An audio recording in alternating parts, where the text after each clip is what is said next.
స్వామి శరణం, స్వామి ఏ శరణయ్యప్ప. నేను మీ వెంకటరామరెడ్డి గురుస్వామి.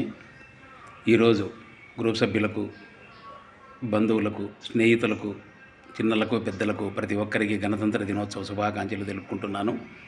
ఈ శుభ సందర్భంగా ఒక చిన్న విషయం చెప్పదలుచుకున్నాను. అదేమిటంటే, ప్రేమ, అభిమానము, బంధుత్వాలు, ఆప్యాయతలు ఇవన్నీ మరుగున పడిపోతున్నాయి. ఆ విధంగా మరుగున పడిపోతే మన పిల్లలు, వారి భవిష్యత్తు ఒంటరిదైపోతుంది.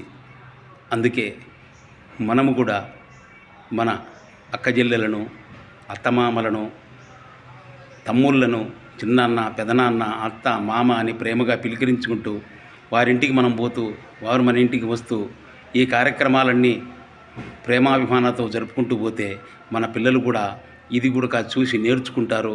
వాళ్ళు కూడా అదేవిధంగా వాళ్ళను పిలుచుకోవడము,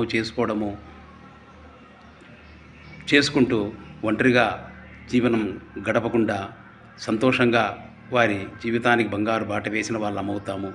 కావున మనము మన పిల్లలకి చిన్నాన్న, పెదనాన్న, అత్త, మామ, జేజీ ఈ పదాలు వారికి తెలియదు. ఈయన మనకు చిన్నాన్న అవుతాడు, ఆయన పెదనాన్న అవుతాడు.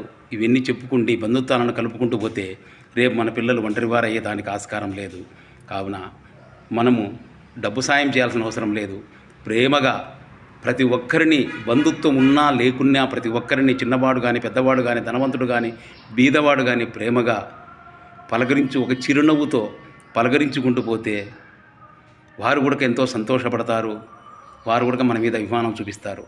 అందువలన మనం ఏ విధంగా ప్రవర్తిస్తామో మన పిల్లలు కూడా అదే విధంగా ప్రవర్తిస్తారు. కాబట్టి ఈ ప్రేమాభిమానాలను మనం ఏ విధంగా ప్రతి ఒక్కరిని పలకరించుకుంటూ పోతే మన పిల్లలు కూడా అది నేర్చుకొని వారి జీవితానికి బంగారు బాట వేసుకుంటారు, ఒంటరివారు కారు.